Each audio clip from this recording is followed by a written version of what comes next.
อันบาปและกรรมความดีความชั่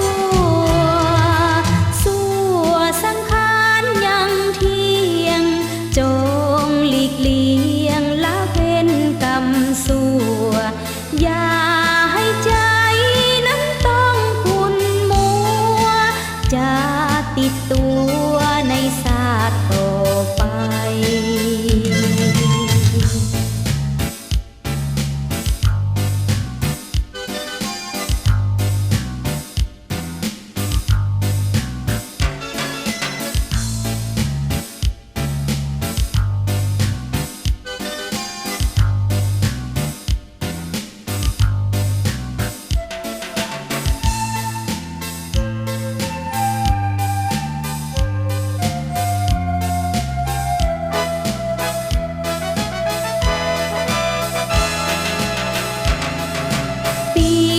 ชีวิตของคน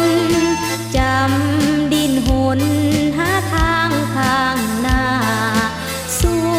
จุดหมายที่ปลายเวลาเฮาเกิดมาเพื่อใส่นิกรรมอันหนทางแห่งชีวิตใครลิขิตใครเป็นผู้นำก็เพราะตัวเองหรือที่กระทำอันบาปและกรรม